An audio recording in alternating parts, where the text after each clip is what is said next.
Welcome to the MMT studio. I'm Christina Fugis with MoldMaking Technology, and today I'm here with Jim Bott and Dave Shirley of INCOE. Hello, gentlemen. Hello. Hi, how are you?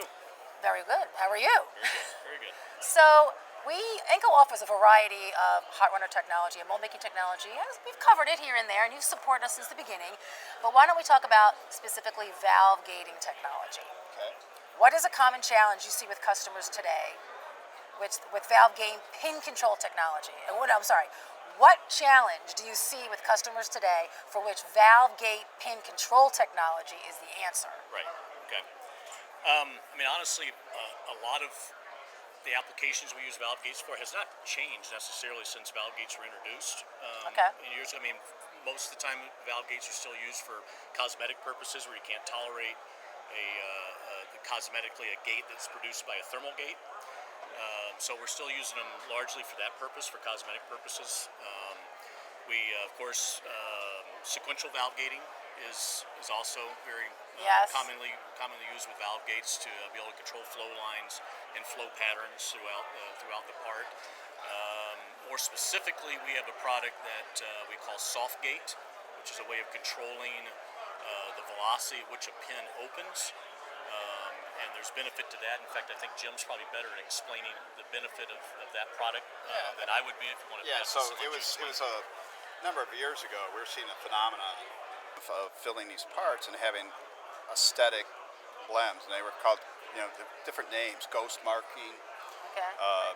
things of that nature. And quite frankly, it stunned me. There's very similar parts. One mold was running great. One mold was having these marks.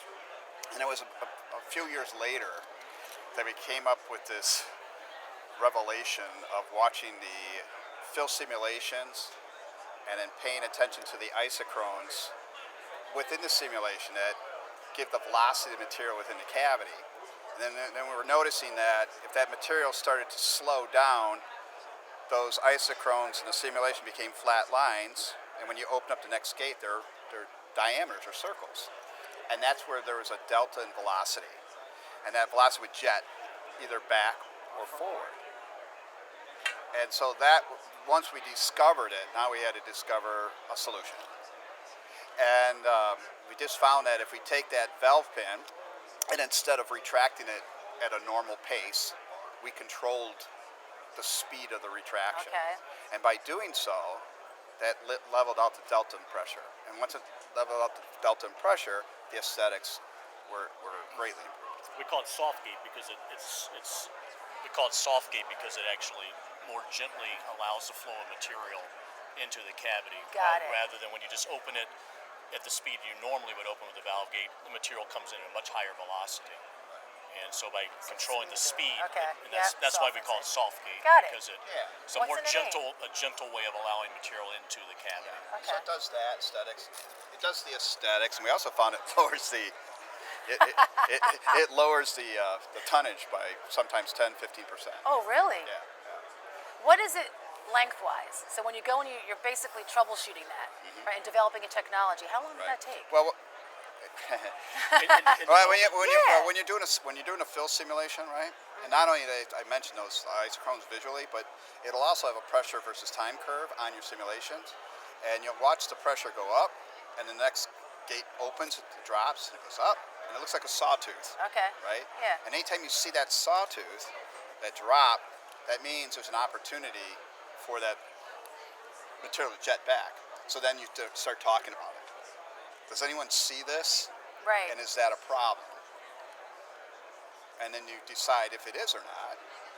And then if it is, then you solve the problem by adding that technology. Okay, got How it. long was that product in development, though, as far as coming up with soft gate? Oh, Yeah. The question was how long was it developed? Yeah. Geez, a couple of years. Okay.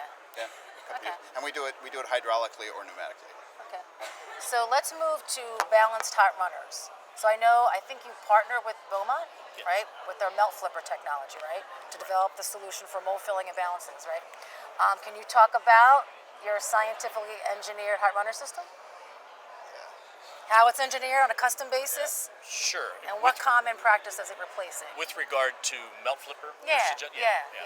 And sure, we number one, it is a relationship we have with Beaumont, and basically it incorporates their melt flipper geometry into a hot runner system. And we, just from a marketing standpoint, we call it Opti-Flo. So if you look at our website, you see Opti-Flo in some of our literature. That is the melt flipper technology integrated into our hot runner systems. When did that start with Beaumont? 2000. Okay. Oh, Yeah. 2000. Yeah. Okay. So it started 2000, which is quite a while ago. That is a while ago. And it was interesting. We saw Dr. John Beaumont at these Antex telling about cold runner, Yep. and we approached him and said, we see this phenomenon in hot runner. And he went kind of like, really? I said, yeah, we do. But it's not all the time, just happens. So then we just started to talk about it more and do some tests.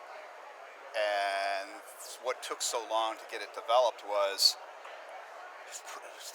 the art of putting the insert in. So we didn't want to take the best things in sliced bread and create a problem. Right? So we didn't want a dead spot. We didn't want to cause another problem by having this geometry put in. So we did a number of tests in our lab, different, and then finally came up with a solution. Then we did alpha sites, beta sites, and then we went into full production. And so we have. You proved it out before you went. Yeah, we have probably 1,000 applications, maybe more, using that technology. Something else to say? Well, I was going to say, one interesting thing about that, people generally when they look at melt flipper, or in our case Opti-Flo, almost inevitably they're always looking at cavity to cavity balance. Seems to be the problem they're trying to solve, and it does do that. I mean, that's what the claim to fame is. However, we have found that it works really, really well in other ways that people don't necessarily think of, which is, and a good example is anything that's like a cup, like a drinking cup, where we did one not too long ago that was actually a canister. So anything with a long, deep core in it, where you're filling in the center of the part on the bottom around a core. And what will happen naturally without the use of Opti-Flo is you'll get shear bias material come through the gate, and it will want to, the higher shear material, the hotter material, will want to go down one side instead of filling evenly around the core. Okay. And what happens then, number one, you get it race tracking down one side. You can get core shift, where the core will want to be pushed over because you got all the pressure on one side. And then on top of that, when the material does then start to come around the sides, could potentially form a knit line on the opposite side. And so by incorporating... that's multiple problems. Yeah, right. It can affect roundness, obviously. So a lot of issues that can cause by putting an Opti-Flo insert in there, we can actually control or balance out that fill around the core, have it flow completely evenly down around all sides. And get a round part, an evenly filled part, and not any worries about knit lines or anything like that. And no core shift. Okay.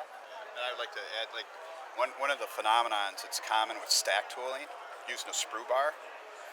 You can ask anyone who does it.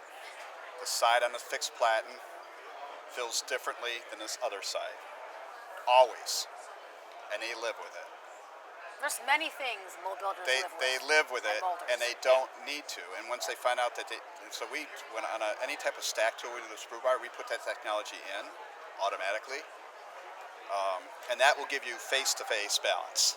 And stack tooling, it's wonderful for the face-to-face balancing, and that's standard for us now. That's not even. I like how you develop a technology for one application, right? Yeah, and then you learn that how many other things it can help solve. Exactly. Which kind of leads me nicely into, you guys, everybody says this, they partner with their customers. Partner with their customers. So INCOE says that. Right. So give me an example, or one of you describe, what does that actually mean according to INCOE? How do you partner with, say, a mold builder to get them the right solution? Sure. Well, I mean, I think it probably means what you think it means. But I think what we pride ourselves in is that partnership starts at the very onset of a new project, right? And generally that will start with like a mold flow being done, and using that mold flow results to help us develop the hot runner system, as far as flow channel diameters, gate locations, and so on. I think more importantly, the idea of partnering with them is really being there for them from the beginning all the way through to the end. Okay. After support, right? Yeah, and supporting it, from that initial, mold design part of it through the approval drawing process, through the initial trials, and then through the life of the mold and supporting it from a service standpoint, spare parts standpoint.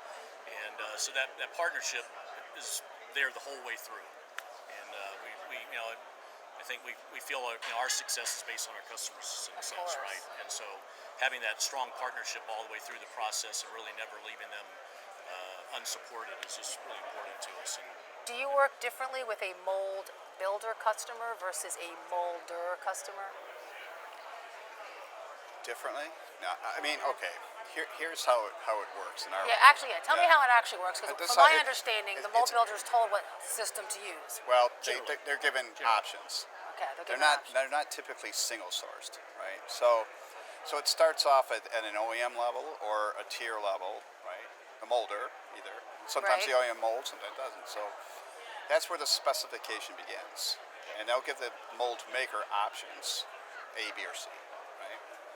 And then it becomes a quick lesson learned about price. If you're price driven and you get what you pay for later on, they're probably not going to go that route again, because a molder can't differentiate what the problem is. They just know that mold isn't performing. So the mold maker gets dragged into the problem. At that right? point. At that point. Right. So the whole thing with going to the partnership is it's a very complex sale. You have to be specified. You have to be in the ring. Otherwise, you don't have a fight. Yeah. Right. And then thereafter, you have to make sure the purchase order comes from the mold maker. Right? He's your customer. He's the guy paying you. And that tool typically is not molded in the same state or country. Yeah. Right? It'll come from here, go to Mexico, right? Yep. Or wherever it might be. And so the next guy has to pick the ball up. And the way you do that is with that partnership. You make it worth everyone's time. There you go. To take care of that thing. We're talking about birth to grave. Yep. Yeah.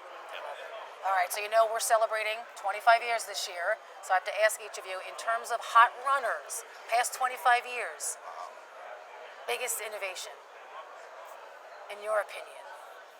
From a hot runner standpoint? Mm-hmm. From a hot runner standpoint. I don't know. I think a lot of the valve gate technology we talked about earlier probably would say would be a great part of that. In our case, Opti-Flo, I think, was incorporating that into hot runners was a pretty advancing technology, I would say. One of the things that happened when we did that melt flipper technology that we called Opti-Flo, it was kind of like the Army, be the best you can be.